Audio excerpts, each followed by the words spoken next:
Internautas que acompanham o canal do Centro Espírita Caminho de Luz. Nós vamos iniciar agora mais uma atividade de estudo e de debate à luz do Espiritismo. Antes de nós iniciarmos a nossa prece habitual, que harmoniza as nossas mentes e os nossos pensamentos. Jesus, divino amigo, te agradecemos, Jesus, por tudo que nos tem concedido, pela estuante vida que nos tem ofertado, pelo Espiritismo em nossos passos, pela tua presença misericordiosa junto de nós. Agradecer-te por estarmos aqui dispostos ao estudo e ao aprendizado. E rogar-te, Jesus, por misericórdia, que nos ampare nas reflexões para que possamos ter o melhor proveito. Abençoe a todos nós e ser conosco sempre, Jesus, que assim seja. A nossa proposta de estudo hoje é acerca do Evangelho no Lar. O Evangelho no Lar é uma proposta legitimamente espírita. É uma proposta que compõe a fluidoterapia espírita. A fluidoterapia espírita, ela torna-se a oferta que o Espiritismo faz para aqueles que procuram o centro espírita. Nós vemos muitas vezes no centro espírita as pessoas ofertando até mesmo terapias alternativas, as quais nós temos muito respeito, mas que não são espíritas. A oferta espírita, a proposta espírita, é a fluidoterapia espírita, que consiste, nós temos uma palestra tratando só desse assunto, entre outros, consiste do acolhimento fraterno, do estudo, da água fluidificada, do passe, da exposição, da frequência ao trabalho, da assistência social, a caridade, a pátria da caridade e o Evangelho no Lar. Então, o Evangelho no Lar é uma parte dessa proposta espírita de tratamento nosso. Quando nós chegamos ao centro espírita, nós vemos muitas pessoas chegando querendo soluções miraculosas, e há casas espíritas que oferecem isso. Não é essa a proposta do Espiritismo. Não é essa a proposta de Kardec. A proposta é nos disponibilizar o espaço para que nós possamos crescer, modificar a nossa estrutura íntima. O que leva o espírito Joana de Ângeles a dizer que o centro espírita é o espaço para a incursão nas consciências. Então, o Centro Espírita Caminho de Luz, coerente com essa proposta, está buscando criar este espaço para que as pessoas possam ter as ferramentas para a sua modificação íntima, que é um trabalho muito desgastante, é um trabalho muito difícil. Então, neste momento, uma das propostas é a execução do Evangelho no Lar, que nós estamos trazendo as reflexões no dia de hoje. O slide que eu coloquei aí é um slide antigo, mas ele é muito simpático, né? Ele está lá, o culto do Evangelho no Lar, que é o Evangelho segundo o Espiritismo, o estudo desta obra maravilhosa no lar. Então, é uma proposta que nós fazemos que as pessoas acham, não adianta muito, vamos ver se não adianta, né? É uma realização da nossa área de estudo do Espiritismo, que vem buscando esses temas bastante consistentes para todos nós. E começamos com uma reflexão. Quando nós estudamos a série Nosso Lar do Espírito André Luiz, que é uma série muito importante, é uma série que trata da vida no mundo espiritual. O Espírito André Luiz, após ter desencarnado na primeira metade do século XX, ele é convidado a apresentar a sua experiência no plano espiritual. E ele vai descrevendo a sua vida no mundo espiritual. E ele, na segunda obra dessa série, são 17 obras, muito simples, muito fáceis de ler, muito agradáveis, e que nós deixamos recomendado, diríamos indispensável para aquele que está molejando no Espiritismo. O Espírito André Luiz, ele nos conta na obra Missionários da Luz, um processo clássico de reencarnação. Esse processo clássico consiste no despertar do espírito para a necessidade de retornar. Ou o convite dos benfeitores espirituais para que o espírito reencarne, por ser necessário ele estar na experiência física para estabelecer a melhoria moral, a mudança de estrutura e a sua mudança íntima para que ele possa evoluir, não permanecendo estacionado, o que muitos espíritos gostam e desejam de verdade quando estão no mundo espiritual. Então, feita essa etapa, o espírito recebe uma proposta ou apresenta uma proposta de vida na Terra. Que passos ele vai ter, o que ele vai executar, como ele vai fazer.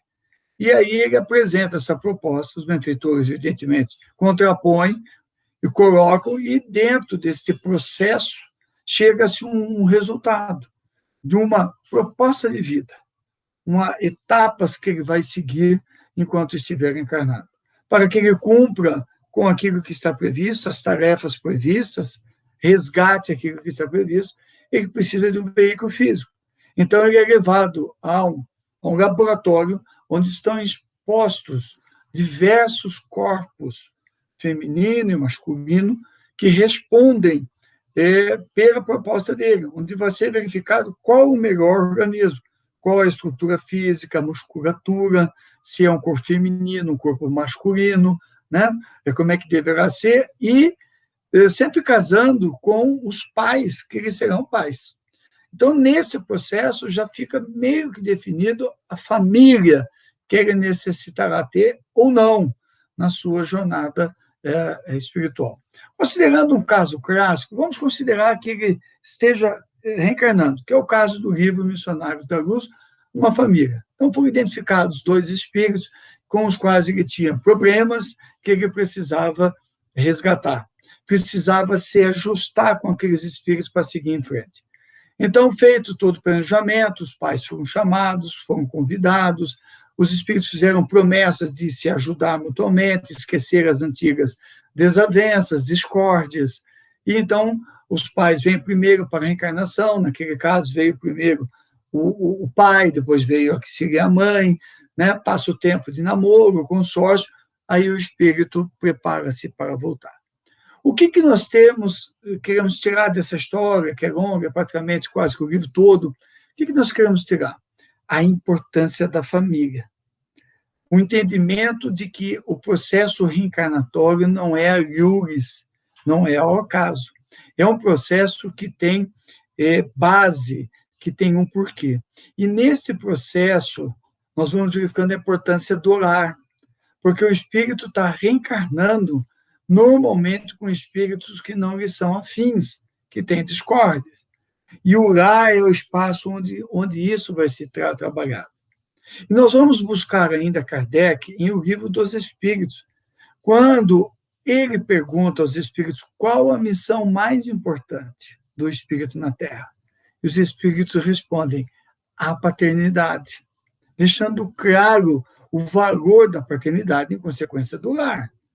E aí, no Evangelho segundo o Espiritismo, no capítulo 14, item 8, que está colocado aí, nós trouxemos esse texto, que é o momento que se trata, nesse capítulo, sobre a parentela corporal e a parentela espiritual.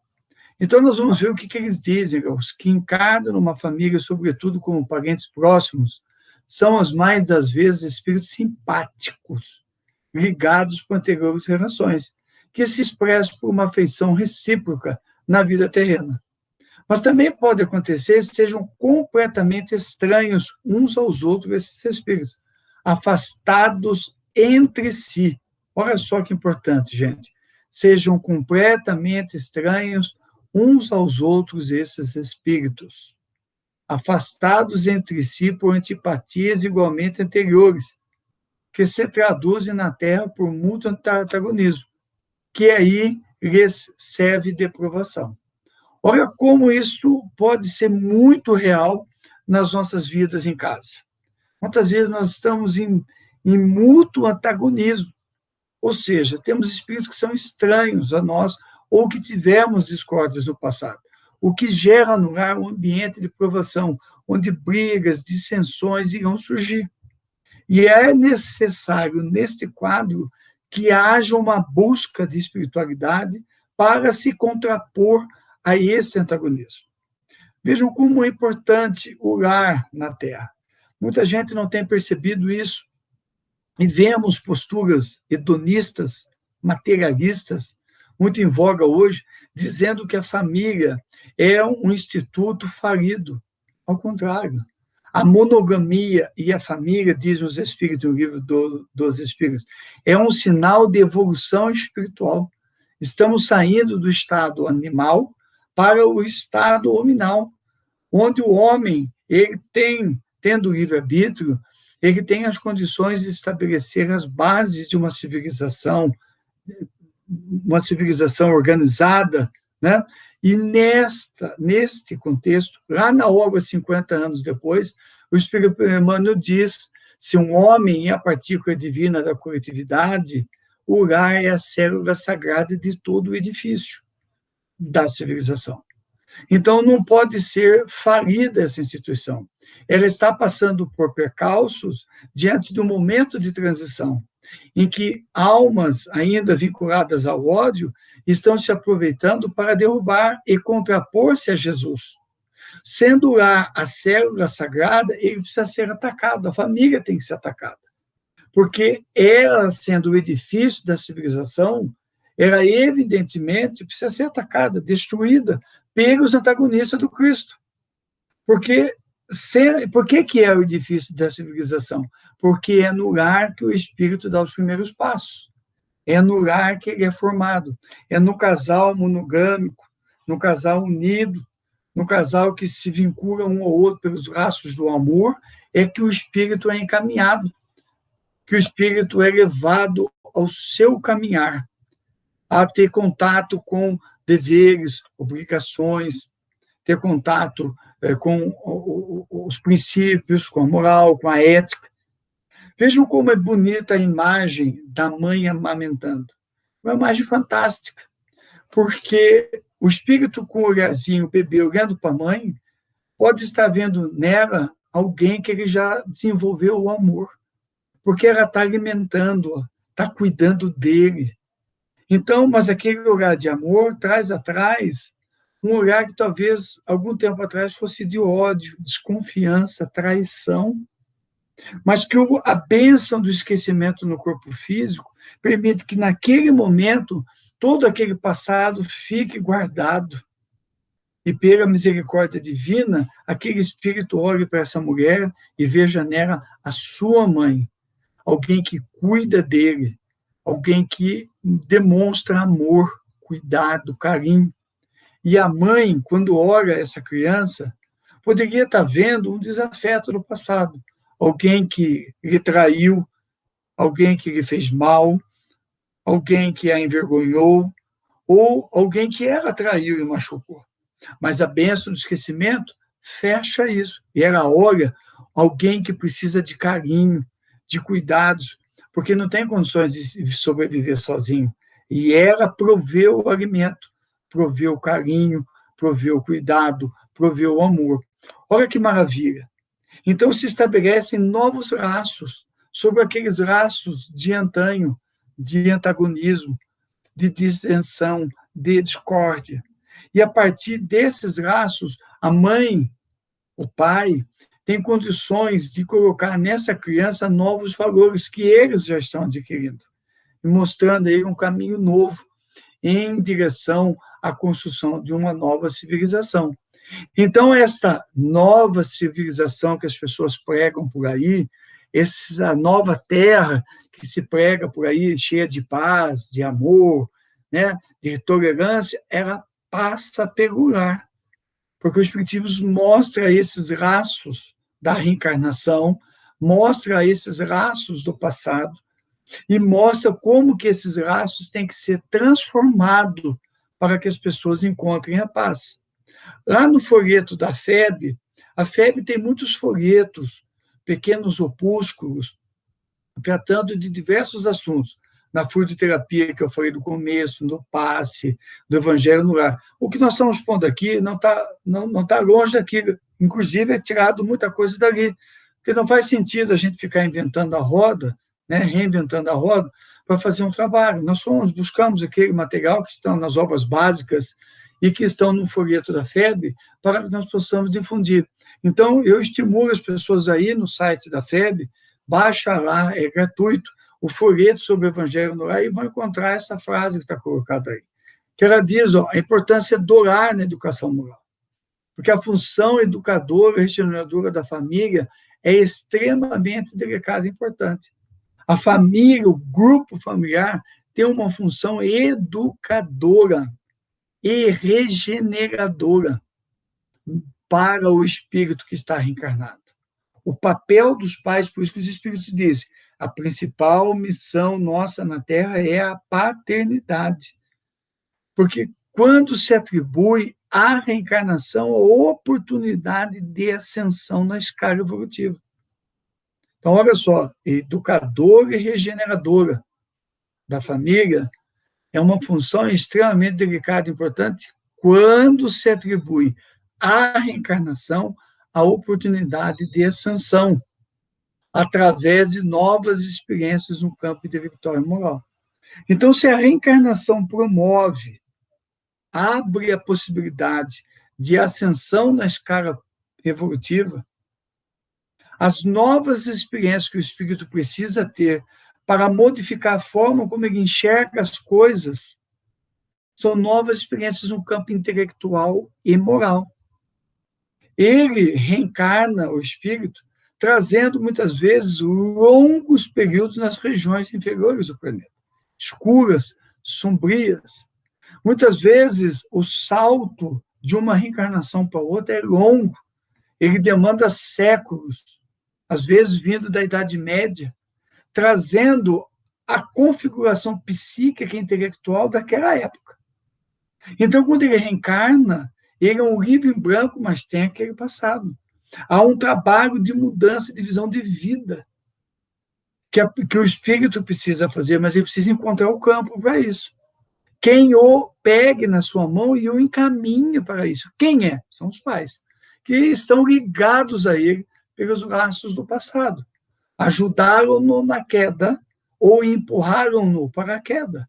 E agora precisam retribuir com esta missão maravilhosa da paternidade. Vejamos como é delicado e importante. Como a família cria, ganha corpo, ganha fundamento neste momento.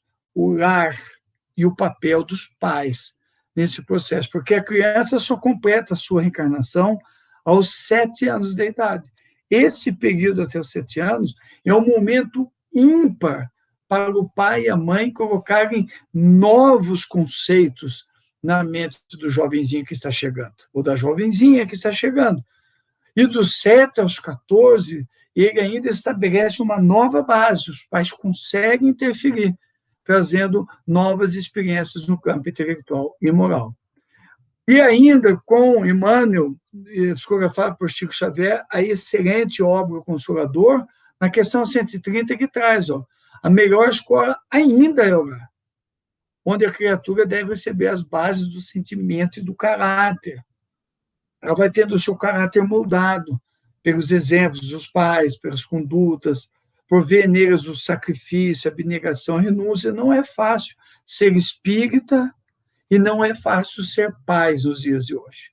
Na verdade, nunca foi fácil ser pai. Né? Eu estou falando aqui com a experiência de ter 3 filhos, já adultos, criados, todos eles encaminhados. Eu sei o quanto é difícil ser pai, mas sei também o quanto é bonito você olhar para trás e ver a gama de renúncias, sacrifícios, abnegação que os pais têm que ter para dar o suporte material, o suporte moral, intelectual para os filhos. É muito mais fácil, às vezes, fugir dos compromissos, como muita gente tem feito, né? Tem tido posturas egoístas, esquecendo-se dessa proposta espírita. A mãe e o pai que contactam com o espiritismo já sabem do valor da renúncia, sabem que precisa fazer isso. Noites em claro, o trabalho digno, ainda a paciência para estar com os filhos, a dedicação e a devoção a eles, né? A ida ao parque, ou jogar futebol, ou assistir o desenho, fazer o dever de casa, né? Guardar a roupa, lavar a roupinha, dar o alimento, estar sempre com eles, estar junto com eles, exige abrir mão de muita coisa. Abrir mão de estar muitas vezes com os amigos, estar entregue às sensações mais primitivas, abrir mão de estar no bar, abrir mão até de uma atividade social para estar com os filhos, que é a principal finalidade de nossa na Terra. Encaminhá-los, ajudar Deus com aquelas criaturas que me são confiadas. Eu estou formando um Deus. Então, eu preciso estar dedicado a isso. Isso exige muita devoção. E muita gente não percebe isso. Então, nesse contexto todo, nós vamos percebendo que o lar é a primeira escola, o primeiro templo da alma. É o legítimo exportador de caracteres para a vida comum. O espírito vai sendo brilhado ali. E diz o Espírito Emmanuel na obra Luz no Lar, o culto do Evangelho no lar não é uma inovação, é uma necessidade em toda parte, onde o cristianismo lance raízes de aperfeiçoamento e sublimação. Olha só, é uma necessidade em toda parte onde o cristianismo lance raízes de aperfeiçoamento e sublimação. Nós estamos contribuindo com Cristo, porque quando o nosso lar tem o Evangelho no lar, o estudo do Evangelho sistemático, perseverante, nós estamos lançando nos nossos filhos e em nós, em nossos corações, sementes novas de aperfeiçoamento e sublimação. Mas também estamos exportando isso, porque o nosso núcleo familiar cria um ambiente espiritual tão bom que ele torna-se uma luz nas trevas. E as pessoas buscam essa luz, vêm atrás dessa luz. Inconscientemente são atraídos. E nós vamos ter a oportunidade de ajudar as pessoas, porque nós estamos modificando. A nossa mudança não é dizendo para as pessoas que eu mudei. O Espiritismo e o Cristianismo nos falam de uma mudança interior que explode para fora. Por isso que no slide está ali, legítimo exportador de caracteres para a vida comum. Eu vou exportando para a vida comum a minha forma de pensar, de agir, de encarar os problemas, a minha forma de reagir a determinadas coisas, decisões que eu tomo, que refletem nas pessoas. Por que ele tomou essa decisão? As pessoas se perguntam que valores e princípios dirigem essa pessoa, levam ela a esse tipo de conduta. E elas querem saber, porque elas querem entender como é que a nossa vida ocorre. E aí nós vamos poder falar do Espiritismo, vamos poder falar do cristianismo.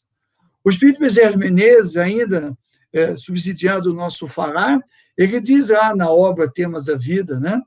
Auxiliemos a plantação do cristianismo no santuário familiar à luz da doutrina espírita. Se desejamos efetivamente a sociedade aperfeiçoada amanhã, é preciso nós auxiliarmos a plantação. Olha como Cristo é maravilhoso, porque ele nos chama para o trabalho com ele. Ele não está preocupado com o que nós fizemos ontem, ele já sabe tudo que a gente fez.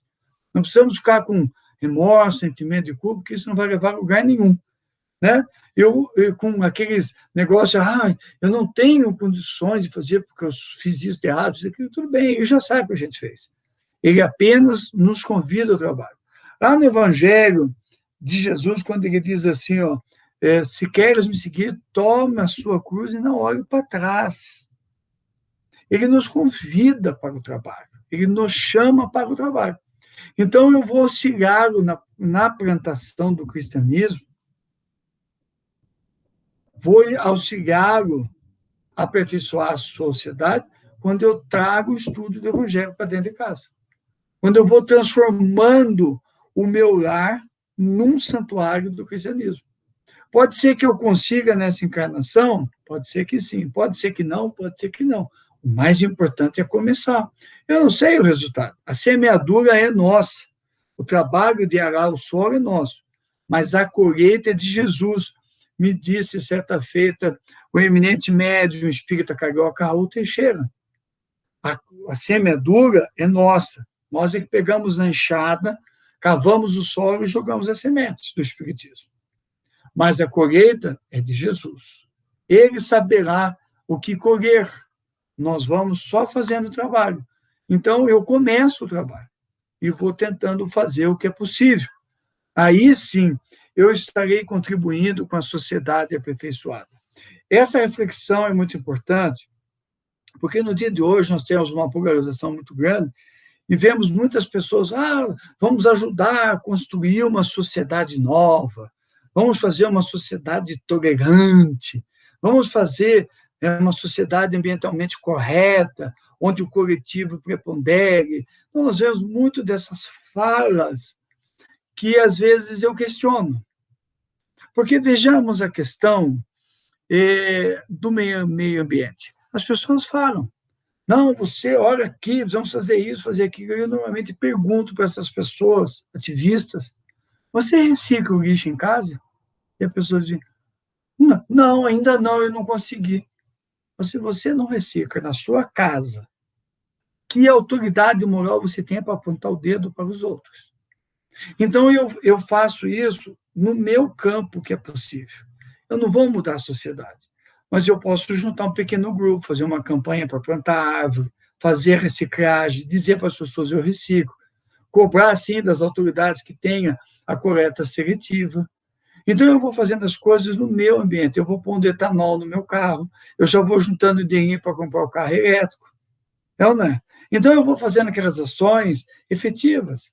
O mesmo ocorre na questão da tolerância. Eu vejo tantas pessoas falando, você tem que ser tolerante com isso, com aquilo. Mas eu vejo no outro lado da mesma pessoa o discurso intolerante em relação à religião. Eu, como espírita, quantas vezes eu sofri perseguição por ser espírita? Até hoje nós temos dificuldade. Os evangélicos nos perseguem, as pessoas nos perseguem, porque nós somos espíritas.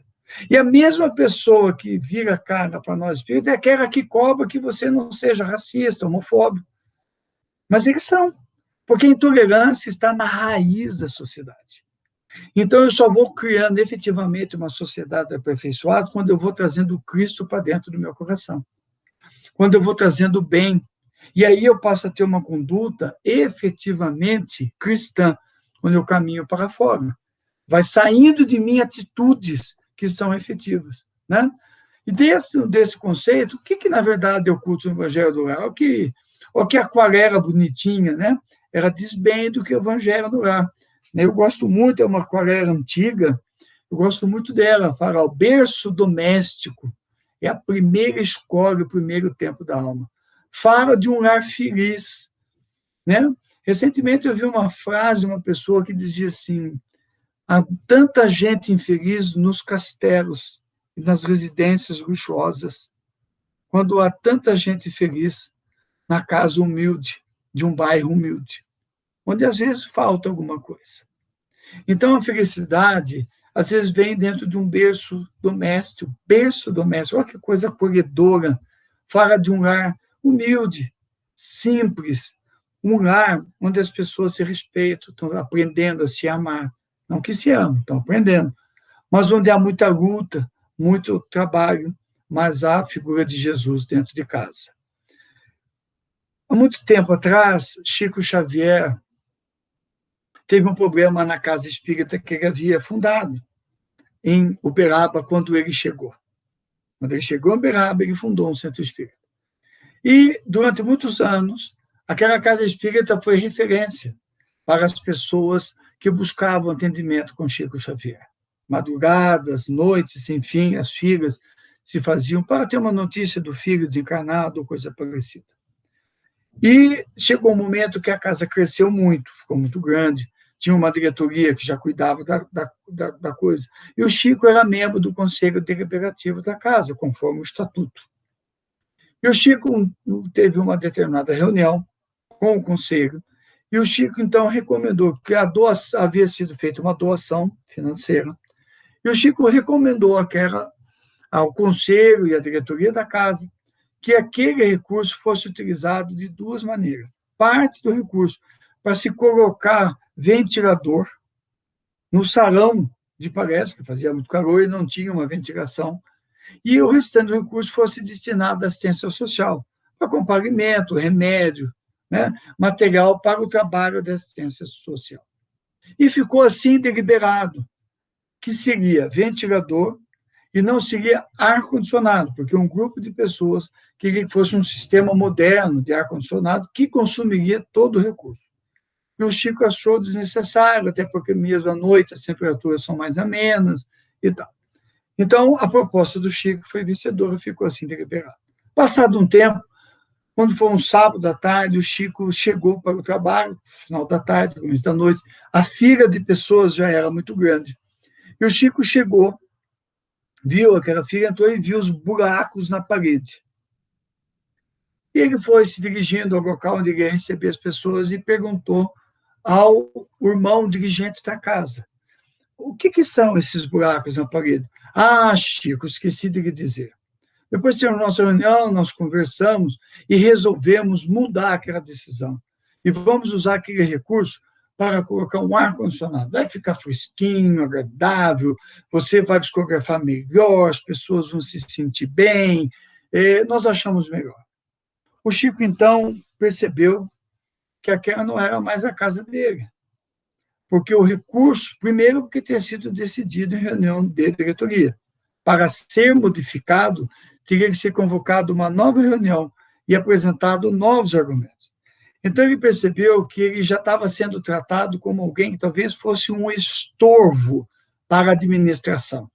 Então, ele resolve se afastar. E, naquele momento, ele já fez: eu já estou incomodando as pessoas. O centro já tem uma alma própria, uma direção própria. Por pessoas que têm a ideia de crescer, fazer coisa grande, as pessoas têm sempre essa ideia, fazer coisa grande e tal. Então, o Chico acaba por... e pergunta pela segunda vez: por que não teve reunião? Nós tínhamos decidido de um jeito, por quê? E aí a pessoa explica, não convence e tal. Daí o Chico bate no ombro dele, do amigo, e diz: meu irmão, eu queria te agradecer por todos esses anos na casa, mas a partir de hoje estou apresentando a minha renúncia ao cargo que eu tenho de conselheiro e já estou me ausentando da casa. Eu agradeço tudo o que vocês fizeram por mim, sejam muito felizes, né? Mas a partir de hoje esta casa já não está mais alinhada com os meus objetivos. E ele diz: mas Chico, onde você vai? Eu estou indo embora. Não temos trabalho. Eu digo: não, meu irmão, você explique para as pessoas o motivo pelo qual eu estou me afastando, né? Diga a elas o que ocorreu e dispense-as, ou alguém pode fazer o meu trabalho. Lógico que ninguém ia fazer o trabalho do Chico. Mas, Chico, ninguém pode fazer. Então, se ninguém pode fazer, você cancela o trabalho, porque a casa a qual eu quero servir não é essa mais. E o Chico, então, se afasta e segue o seu caminho, vai na sua... E ele sai andando. Eu estou contando essa historinha, vai chegar nesse ponto dessa fotinho. Ele vai seguindo o seu caminho e sai andando. E aí sai todo mundo: vamos atrás do Chico. E ele já sabia onde ele ia. Ele sai, vai no que naquela época era a periferia da cidade. Tinha um casal que morava num sítio e ele atendia esse casal. Ele já levava cesta básica e tal. E ele chegou na casa, era um sábado à noite, por volta de 19 horas, e o casal, já idoso: ô, Chico, seja bem-vindo, nós estávamos esperando sua visita. Ele: eu vim aqui para nós fazermos o evangelho no lar. Ah, Chico, será muito honroso. E ele senta-se com os dois e faz o evangelho no lar. E ninguém sabia onde o Chico estava. Volta para a sua residência, já tarde da noite, senta para psicografar. No domingo, ele retorna à casa daquele casal, faz de novo o evangelho no lar. E propõe a eles: eu poderia vir aqui fazer um trabalho? Ah, Chico, pode, mas é tão humilde, não tem problema. Eu me lembro que o Chico descreve a humildade do lar e vejo nessa casa um lar humilde, que se transformou depois no grupo espírita da prece, onde de novo passou a ter fila, gente para ser atendido e tal. Então, o berço doméstico é o espaço onde nós vamos fazer o evangelho no lar. E a definição é muito simples: o culto do evangelho no lar é uma reunião familiar em dia e horas certos para estudo e oração em conjunto.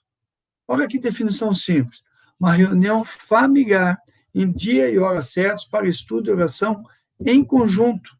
Reunião familiar. Marco, por que você está insistindo nisso? Porque é uma reunião de família. Não é uma reunião com um vescote social. As pessoas têm dificuldade em ficar consigo sozinha e têm dificuldade de ficar dentro da sua residência, porque tem os desajustes, os problemas. Então, as pessoas começam a buscar, eu vou convidar a minha amiga, a minha irmã, a minha prima. Não. Os problemas mais graves que você tem é no núcleo familiar, diz o Espiritismo. Está lá em o Evangelho segundo o Espiritismo. Então, é uma reunião familiar. É eu estar de frente com a minha realidade. Quando eu começo a trazer pessoas de fora, altera a estrutura do Evangelho no lar. Então, eu faço uma reunião familiar. Eu posso, uma vez ou outra, convidar uma pessoa? Sim. Eu posso, uma vez ou outra, ir à residência de alguém para fazer o Evangelho com ela, para ensinar a pessoa a fazer? Sim. Mas eu não posso perder de vista que é uma reunião familiar. Em dia e hora certos. Por que de hora certa? Porque nesta hora os espíritos vão verificar a nossa perseverança, vão designar um diretor espiritual para o nosso trabalho e vão trazer, eles vão ter na agenda deles, hoje é dia do Evangelho no lar na casa da Maria. Vamos levar esse grupo de espíritos para ouvir os comentários e para orarem juntos. Olha que importância. Olha que importância. Então, dia e hora certo para o estudo e oração em conjunto. Todos os membros da família, se possível, participam.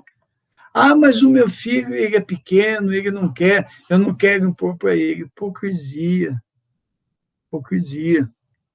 Porque quem conduz os filhos, a responsabilidade é nossa. Deus confiou o Espírito para nós. Nós vamos formar o caráter religioso dele. Ele está esperando isso de nós. Ele se comprometeu conosco. E nós nos comprometemos com ele antes de reencarnar. Então, eu vou chamar você, vai participar sim. Porque agora é a hora disso. Tem a hora de assistir o desenho, tem a hora de assistir o filme, a série de Netflix, o jogo de futebol. Agora nós vamos estudar o Evangelho.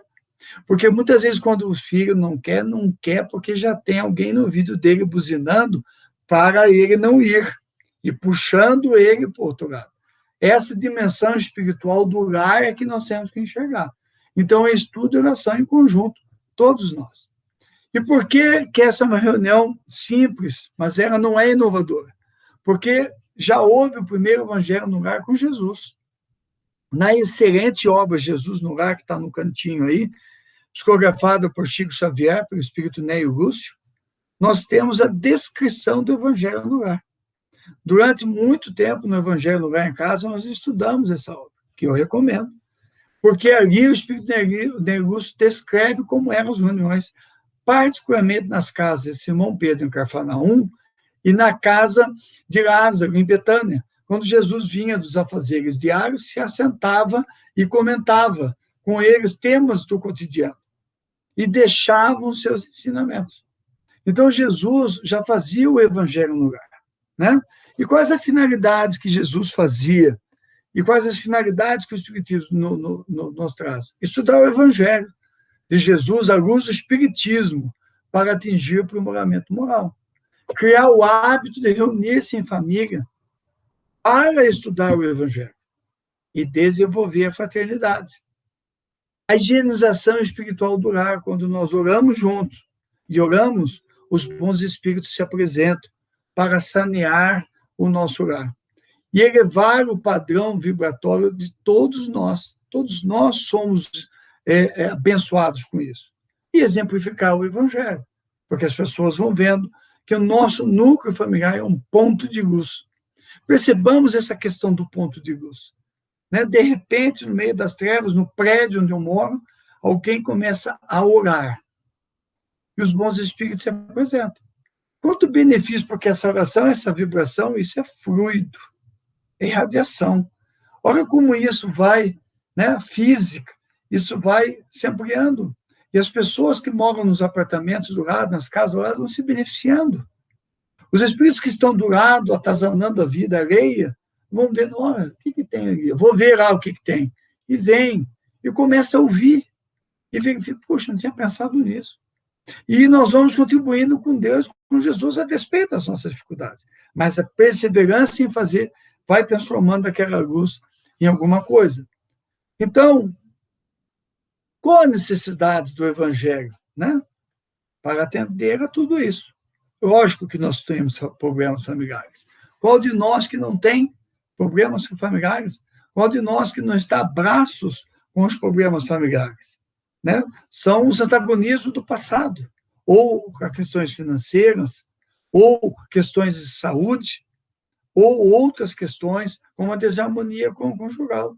É um casal que está perdendo os laços, um cônjuge que já não tem a mesma afeição pelo outro, um terceiro ou terceira que adentra para o cônjuge, tentando destruir, né? Alguém do passado, às vezes, que vem e tenta trazer os laços de afeição do passado, tentando reconquistar um dos dois, e aí geram as traições, né? As convivências, e tudo isso vai surgindo, né? E isso interfere na educação dos filhos, que é muito difícil.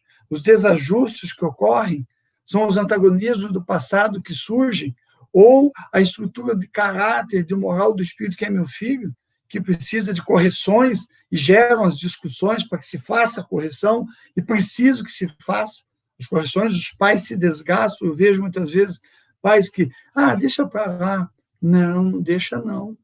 Desgaste-se, corrija, né?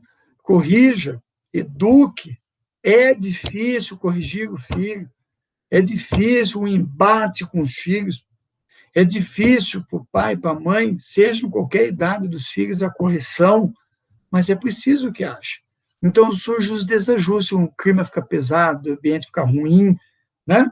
Porque a gente tem que debater, tem que discutir, sim, tem que chamar, senta aqui, ó, vem aqui, não gostei do que você fez na casa da pessoa, não gostei do comportamento. Eu me recordo da minha mãe, eu sou mais novo de 5, minha mãe era uma baixinha, brava, que só vendo. E minha mãe, quando eu estava em visita, na época, a nossa atividade social era visitar a casa dos outros. Vamos na casa da dona fulana. Normalmente tinha um bolinho, né, um cafezinho, um suquinho, alguma coisa diferente, alguma guloseima, né, para nós saciarmos a nossa voracidade. Então, a gente ia para conhecer, às vezes, essa pessoa que a gente visitava tinha filho, não, criança da mesma idade, a gente brincava, era o momento social, não era que nem hoje, não, era diferente. Mas, muitas vezes, a gente não podia falar. A minha mãe tinha o hábito de visitar um casal antigo, né? Naquela época, aquele casal era do começo do século, né? Eles tinham 80 anos naquela época, vinham do século XIX ainda.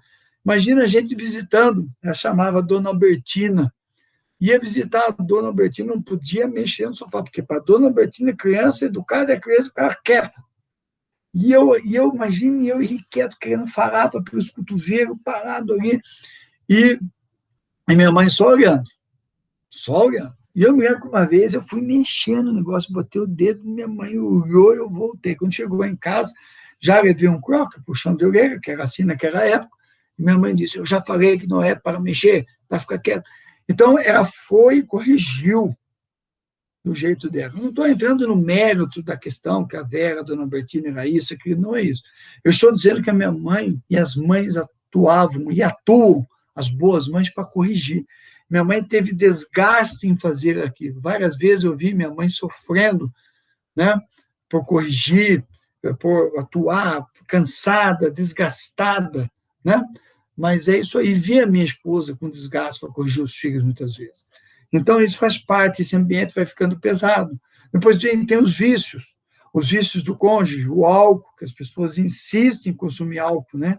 Insistem em tomar o álcool, apesar de já ter sido dito por várias vezes os malefícios do álcool, né? O vício do cigarro, que as pessoas insistem, né? E outros vícios do remédio, das drogas, por tudo isso que vai por aí, as doenças e as obsessões que surgem aqui, surgem lá. Nós vemos que, como diz Divaldo Franco, né, ou melhor, como diz o espírito Nélio Lúcio na obra Jesus no Lar, A paz do mundo começa sob as telhas a que nos acolhemos. Se não aprendemos a viver em paz entre quatro paredes, como aguardar a harmonia das nações? E eu volto ao raciocínio anterior. Né? As pessoas pregam muito a paz, mas não buscam a paz dentro de si ou no próximo mais próximo. As pessoas são egoístas em relação aos seus familiares. Homens e mulheres que abandonam a família, abandonam a educação dos filhos, deixam os filhos serem criados pelo mundo sob o falso conceito de liberdade. E não é isso. Liberdade é você ter condições de você fazer as suas escolhas, as melhores escolhas. E só tem condições de fazer escolhas quem tem um caráter bem formado, né? Quem tem a estrutura bem formada, quem entende o propósito da vida. O jovem formado no propósito da vida, da reencarnação, com o conceito da mortalidade da alma, é um jovem que tem propósito de vida e sabe que está de passagem, faz as escolhas adequadas. Mas, para isso, precisou que os pais botassem ele sentado para estudar. Então, a paz é uma paz que está se pregando por aí, uma paz fictícia, porque a paz verdadeira vem da alma ajustada aos seus propósitos de vida. E nós só nos ajustamos como entendemos a proposta de Deus, das leis divinas, e só tenha o entendimento das leis da natureza, das leis divinas, o Espiritismo. Então, eu vou trazendo esse néctar, né, para os nossos filhos, vou trazendo isso para dentro de casa. E as questões dos vícios entram nesse contexto. Quando nós verificamos o filme Divaldo, um filme joinha, fantástico, sobre a vida de Divaldo Franco, nós verificamos que Divaldo coloca ali um episódio que envolveu ele e Nilson. Quando Nilson tinha sérios problemas, o seu fiel escudeiro, seu amigo de longa data, tornou-se um baluarte do trabalho de Divaldo Franco. Mas no começo, quando Divaldo conhece Nilson, era um jovem, frequentava lupanares, frequentava boates, consumia álcool e tal. Mas um dia, o Divaldo é orientado a visitar a casa de Nilson, e ele vê o pai dele alcoólatra, e olha com a sua visão psíquica e vê os espíritos esparramados pela casa. Esparramados pela casa, sugando o álcool que o pai trazia, porque precisavam se alimentar disso, e perturbando a harmonia do lar. Porque o espírito que vem atrás do álcool, que está no mundo inferior, ele traz tudo aquilo que ele tem do mundo inferior. Traz a desarmonia dele, os princípios, os malefícios que ele tem, traz tudo aquilo. E se alguém lhe oferece a continuidade do vício, ele vai se alimentando e vai mantendo do jeito que está, prejudicando toda a estrutura do lar. Em 1990, nós convidamos o Raul Teixeira para ir lá na divisa do Paraná com Santa Catarina, onde nós residíamos e participávamos do movimento espírita, para ele fazer um trabalho sobre mediunidade. Ele foi e contou uma história curiosa. Ele conta a história de um casal que ele conheceu na Sociedade Espírita Fraternidade, que ele trabalhava, e trabalha em Niterói, Rio de Janeiro. Esse casal se conheceu na mocidade, casou-se, consorciou-se. E esse casal, depois, ele teve um filho, e, certa feita, a moça procura o Raul, diz: Raul, nós estamos com um problema em casa, estamos brigando muito, meu filho não dorme, nós estamos com um problema financeiro, a gente não consegue mais vir ao centro, acho que o fulano está com outra mulher, está se envolvendo com uma outra pessoa, etc. Você pode nos ajudar? Ele então terminou o trabalho, o que ele faz até hoje, lá na Sociedade Espírita Fraternidade, que é a exposição, o passe, a aplicação do passe, enquanto a exposição o Raul psicografa, e depois tem um atendimento fraterno que o Raul faz há muitos anos, fazia até ter o seu problema de saúde, até a madrugada alta. Então, aquele dia ele atendeu a moça, deu as orientações a ela, tal, e disse: isso vai passar e tal. Passou um tempo, ela voltou e disse: Raul, não está melhorando, está piorando. E ele disse: puxa, mas eu não sei se eu posso. Você não pode ir em casa conversar conosco e tal. Eu vou ver. E o Raul não ia, na verdade ele não ia. Quando ele sentou-se à mesa, o Espírito Camilo lhe disse: Raul, Vamos à casa dela hoje, vamos atender. Cancela o trabalho aqui, não atenda as pessoas, são trabalhadores da casa, foram jovens criados aqui, tal, tal. Então, ele terminou, aplicou o passe, ele disse que não haveria atendimento naquele dia, e ele, então, se dirigiu à residência. Quando ele entrou na residência, ele se depara com o antigo barzinho que tinha nas casas, e viu ali as garrafas de White Horse. O pessoal mais velho vai entender o que eu estou dizendo. San Rafael, Chivas Regal, Old Par, Old Eight. Vocês vão dizer, pô, você é bom, hein? Você conhecia bem. E conhecia, sabia de tudo. E ele vê uma verdadeira boate no barzinho. Os espíritos paramados pela casa e pede para ver o quarto do filho, dentro do quarto do filho, e vê o berço com 2 espíritos deitados, embriagados. Não há criança que fique naquele berço, porque quando ele sai do corpo, vê aquelas entidades carantonhas e não fica. E ele vai para o quarto do casal e vê verdadeiramente uma festa sexual. O casal não vai ter intimidade, nem pode ter agradável, desejável, porque aquilo tudo está colocado ali. Então, ele coloca todas essas questões e chame, vocês precisam retomar o evangelho no lar, precisam fazer o trabalho. E aí ele vai mostrando para nós quanto é importante o evangelho para a melhoria espiritual do lar, o combate aos vícios, quanto que os pais, as famílias insistem em ter o álcool dentro de casa, os filhos vão se acostumando com isso, os espíritos vão sugando aquilo, vão ficando agregados. Puxa, será que é tão difícil entender isso e abrir mão de beber o álcool? Será que é tão difícil abrir mão do cigarro, agora do narguilé? Será que não há outras formas de ser feliz em nome da tranquilidade do lar? Abrir mão da pornografia? Será que é tão difícil? Então, nós precisamos refletir com maturidade sobre essas questões e partir para o evangelho no lar, que tem os seus benefícios, que nós já falamos, né? A evangelização contínua da família, a redução da rebeldia, da desarmonia, tudo isso vai se modificando. E a evangelização dos desencarnados. Aos poucos, nossos afetos vão vindo, vão refletindo, vão tendo as suas condutas, vão convivendo com os bons espíritos que estão ali e vão evitando, vão atenuando as obsessões, vão vendo que a gente está tentando, que a gente não mudou, mas que nós estamos tentando melhorar. Essa é a proposta do Evangelho do Lar. E aquelas considerações que nós sempre fazemos, calma que eu já vou chegar no roteiro, né? Que Jesus nos alertou, sempre quando 2 estiverem reunidos em meu nome, eu aí estarei. Né? Já falamos dos exemplos de André Luiz, olha as obras de André Luiz, sempre tem um exemplo da utilização de um núcleo, de uma casa que tem evangelho no lar com perseverança, que faz todo dia. Tem famílias que estão fazendo há 50, 60 anos. Tem hoje famílias que estão fazendo online o casal, os filhos que já estão casados na sua residência e os netos que já estão casados na residência deles. Faz o Google Meet e continua fazendo o evangelho. Olha que coisa importante.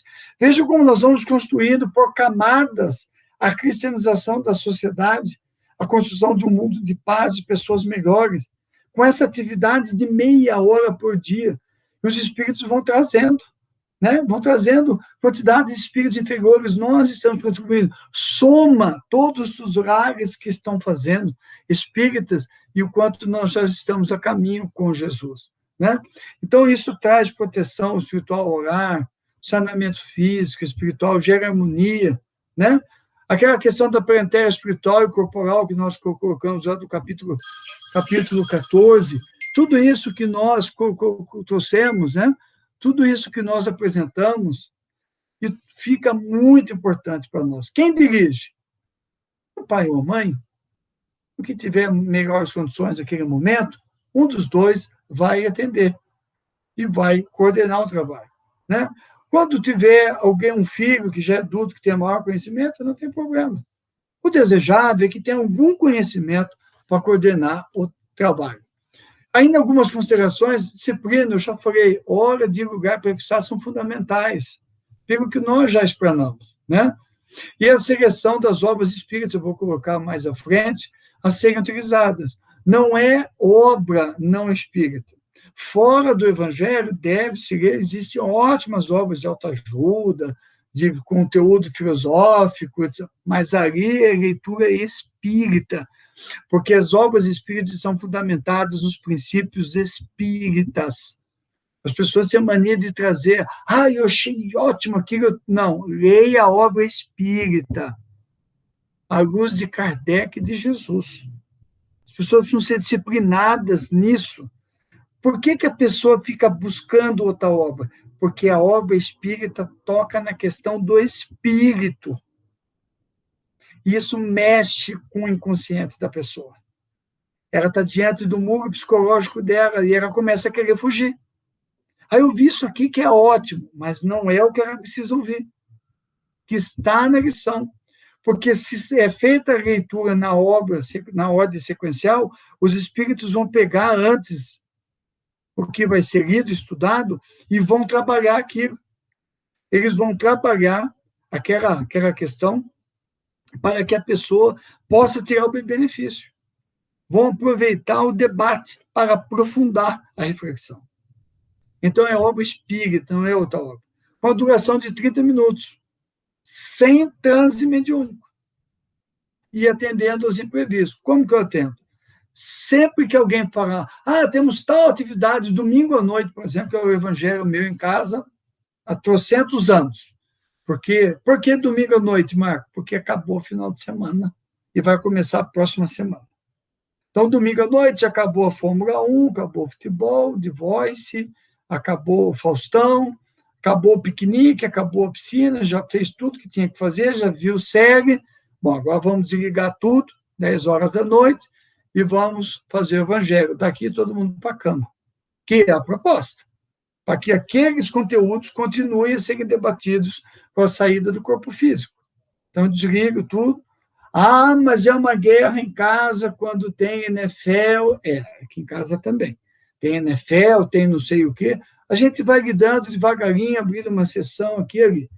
Mas as atividades em geral, quando alguém perguntar, pode ser domingo à noite? Não, não pode, porque eu já tenho compromisso. Naquele dia eu tenho o Evangelho no lar.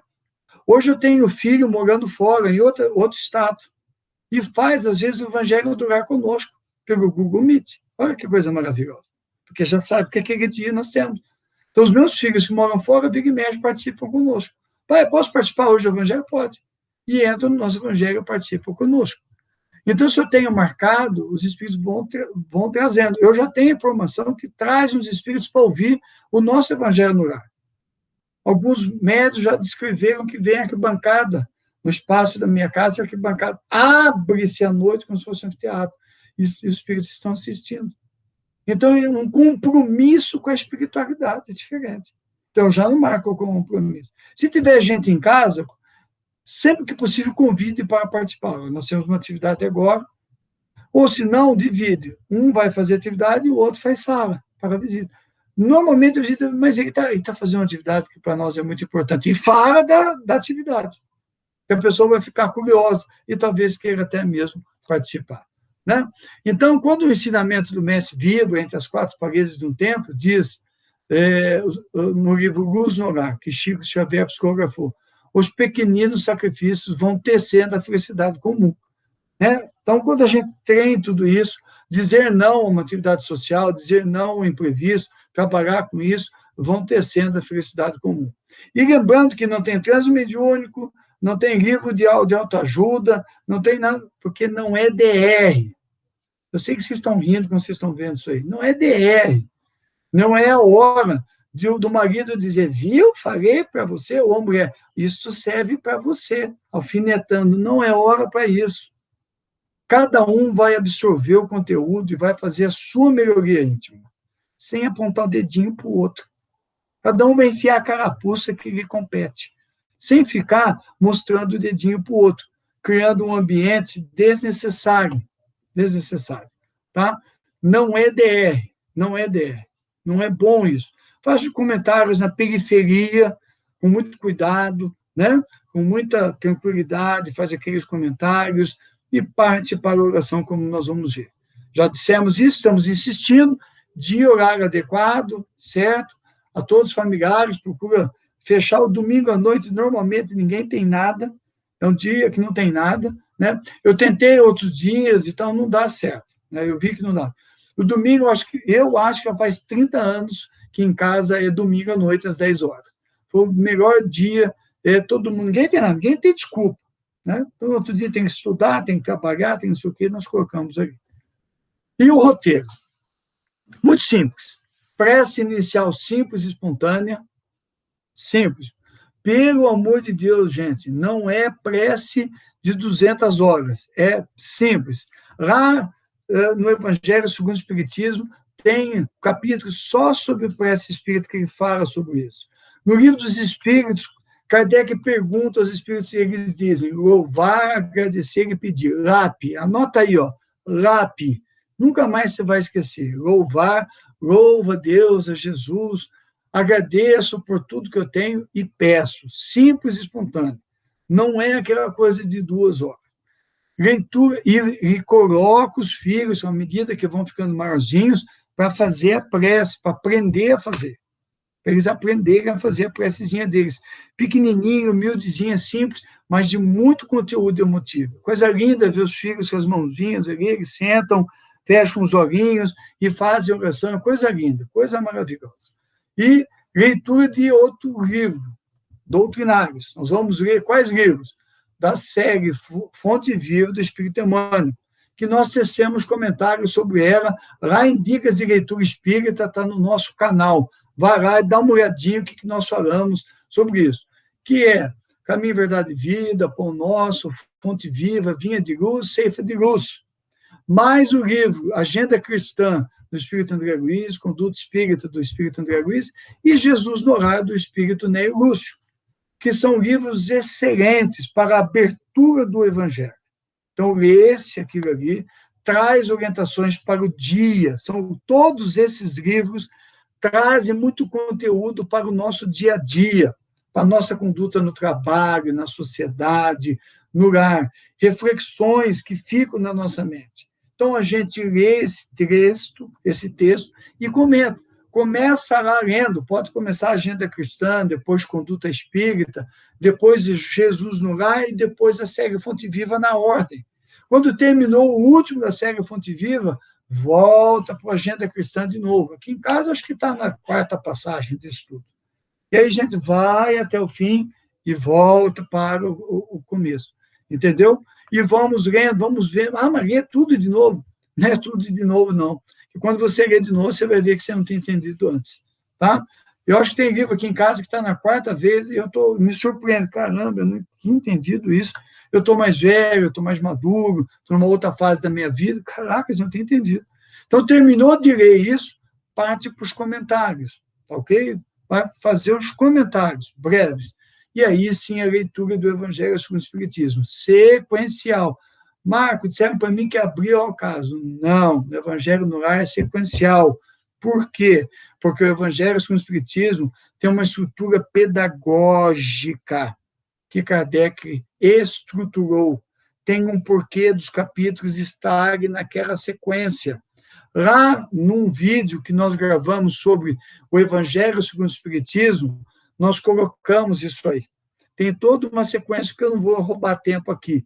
Até para você ficar curioso e ir lá ouvir o que nós falamos sobre o Evangelho segundo o Espiritismo. Vai lá no nosso canal, dá uma passagem e ver lá o que nós falamos sobre o Evangelho segundo o Espiritismo, onde nós mostramos a estrutura didática, pedagógica. Então, eu vou lendo na sequência. Terminou o último capítulo, eu volto de novo e começo. Depois faço os comentários, né? Vou lendo um trechinho por semana, um trechinhozinho, faço os comentários, né, sobre o texto que foi lido e vamos para a prece final. Mesmas recomendações da prece inicial. Simples, espontânea, vibro, eu agradeço a Deus pelo Evangelho, né, em nossas vidas, a gente vai agradecendo por tudo que nós temos na vida, né, agradecemos pela presença dos nossos guias espirituais, pelos benfeitores, pelos espíritos que estão ali, passo a pedir pelo nosso lar, pelo espaço físico, pelo entorno, né? Passo a pedir, se o filho mora fora, peço pelo meu filho, pela minha nora, pelo meu genro, pelos meus netos, vou envolvendo a todos. Se eu tenho alguém doente, eu vibro para esse alguém doente. Eu imagino Jesus, sempre imaginando Jesus envolvendo a todos. Faça esse exercício, imaginar Jesus entrando dentro do lar, aquela luz bonita, gostosa, né? Pelo lado que estão com problemas, né? Vibrando pelos nossos filhos, pelos que estão doentes. E aí eu vou fazendo isso de uma forma... Também não pode ser um livro de 800 páginas para cada os nomes de 800 pessoas. É bem restrito. E no final eu peço por todos nós e encerro. Tá? Enquanto isso, eu posso pedir para alguém da família de estender as mãos sobre a água que está colocada nos copos em cima da mesa. E coloco as mãos fluidificando a água. Existe uma teoria, e ela é fato, de que a água de toda a residência já está fluidificada quando nós estamos fazendo oração. Mas o copo colocado para cada um, ele traz o remédio que cada um precisa. Então, eu coloco uma situação onde estendo as mãos, os fluidos vão sair, eu vou magnetizar a água, como está na obra A Gênese, de Allan Kardec, e em O Evangelho segundo o Espiritismo, quando se trata da questão da prece espírita. Então, eu vou magnetizar a água para que cada um possa se beneficiar dela. Roteiro muito simples, lembrando da assistência espiritual no culto. Olha essa aquarela antiga, que bonitinha. Os espíritos conosco, fluidificando a água, tratando de cada um, o guia espiritual conosco. Não vale a pena abrir um momento dentro de casa, gente, ainda mais durante a pandemia, não é mesmo? Olha que coisa maravilhosa, né? E eu tenho essa experiência, essa assistência na prece, na preparação do ambiente, na abertura, na explanação, na magnetização. Eles sentam-se respeitosos conosco, são os nossos convidados. Olha que reunião linda, gente, de um simples estudo do Evangelho, olha a dimensão espiritual desse trabalho, de 30 minutos uma vez por semana. Olha quantos benefícios nós temos por esse trabalho. Vejam como é importante fazer isso. Os nossos desafetos espirituais estarão sendo atendidos, todos eles conosco, e nós estaremos modificando a nossa estrutura íntima, encontrando a paz. Olha que coisa maravilhosa. Né? Manifestação da água para todos nós, pode colocar só a jarra, pode colocar só os copos. Aqui em casa a gente tem um hábito há 30 anos de botar o copinho. Bota um copinho para cada um toma só água. Quando um está ausente, fica o copo dele guardadinho ali, magnetizado, fluidificado, para que possa tomar. Tá bom? E aí, o exemplo prático, uma fotinha de como ocorre. Eu até fico um pouco saudoso do tempo que meus filhos eram pequenos e eles vinham, né? Eles vinham com o seu livrinho. Vou até voltar aqui para fazer um comentário. Nessa leitura dos livros doutrinários do nosso roteiro, eu me esqueci de falar e voltei, muitos terão, casais jovens, verão que seus filhos se sentarão e verão que os textos das obras que eu citei talvez sejam um pouco pesados para eles lerem. Não tem problema. Vá lá no site da FEB e compre os livros infantis. Tem livros tão bonitinhos, no Espírito Meimei, principalmente, que traz tantas historinhas interessantes para os nossos filhos. Compre um livrinho para eles. Eles vinham, os meus filhos pequenos vinham com os livros debaixo do braço, né? Eles vinham assim, aí cada um sentava, aí tinha até briga, porque eu tenho 3 filhos, não, mas eu vou ler, eu quero fazer. Aí eu fazia, então, ó, você faz a prece de abertura, você faz a de encerramento, que a gente cumprimenta, e você faz a leitura, tá bom? Aí lê o livrinho, anota as coisas. Ah, mamãe, ele quis dizer isso, a historinha do carneirinho, a historinha do coelhinho e tal, e fica uma coisa leve, eles participando conosco. Bonitinho, já vinham de pijaminha, o livrinho debaixo do braço, sentavam e faziam conosco o Evangelho, dali corriam para dormir. Coisa boa, com o Espírito sendo orientado, sendo trabalhado por nós. Tá? Então, gente, eram essas reflexões que a gente queria trazer, muito humilde, né, para todos vocês. Se você gostou, por favor, está no nosso canal YouTube, divulgue aí os nossos contatos e indique para as pessoas. Fala para elas dar uma olhadinha, vão encontrar uma ferramenta excelente nessa hora tão difícil e nesse momento tão difícil do nosso planeta. Muito obrigado pela sua companhia, por estar conosco. Que Jesus nos abençoe esteja conosco sempre. Muita paz.